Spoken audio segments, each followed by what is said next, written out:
اعوذ باللہ من الشیطان الرجیم بسم اللہ الرحمن الرحیم السلام علیکم ورحمۃ اللہ وبرکاتہ۔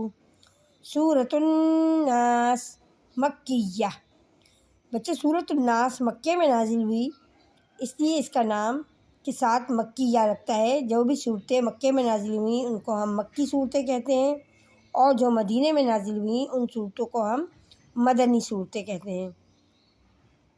آج میں آپ کو سورۃ الناس کی تلاوت، ترجمہ اور اس کی فضیلت کے بارے میں بتاؤں گی کہ سورہ ناس کی کیا فضیلت ہے۔ آئیے بچوں، سب سے پہلے ہم سورہ ناس پڑھتے ہیں ترجمے کے ساتھ، پھر ہم اس کی فضیلت پڑھیں گے۔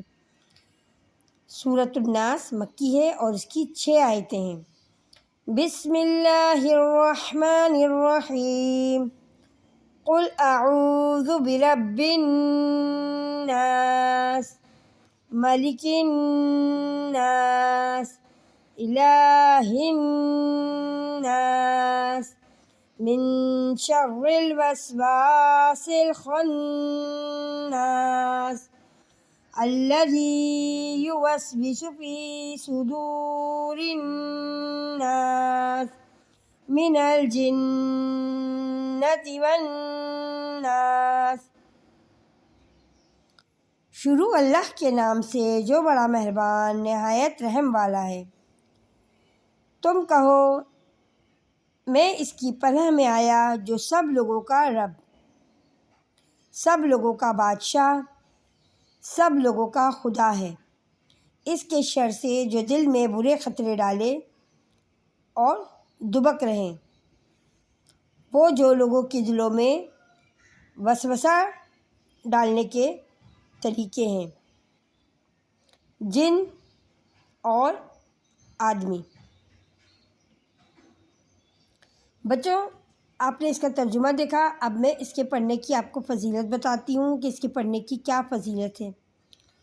یہ سورت جنات اور شیاطین سے بچنے کے لیے بہت مفید ہے۔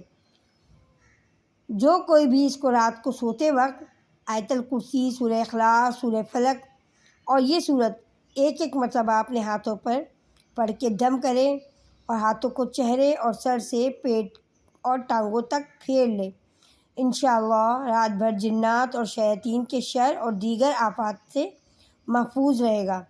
اس کے علاوہ یہ سورت جادو، کالے علم کے اثرات کو بھی ختم کرنے کے لیے بہت اکثیر ہے۔ بچوں، ہم نے سورۃ ناس کی فضیلت دیکھی اور سورہ ناس میں نے آپ کو پڑھ کے دکھائی اور اس کا ترجمہ بھی آپ کو پڑھا سمجھا ہم نے۔ میں سمجھتی ہوں روزانہ رات کو سونے سے پہلے آپ کو آیت الکرسی، سورہ فاتحہ پڑھیں سب سے پہلے، پھر آیت الکرسی پڑھیں، سورہ اخلاص پڑھیں، سورہ فلق پڑھیں اور سورہ ناس پڑھیں۔ روزانہ یہ ساری صورتیں پڑھ کے رات کو اپنے پر دم کر کے، اپنے بہن بھائیوں، چھوٹے بہن بھائیوں کے پر دم کر کے ان کو سوئے کریں، اور ان کو بھی عادت ڈالیں کہ ساری صورتیں پڑھنا ہے اور پڑھ کے سونا ہے۔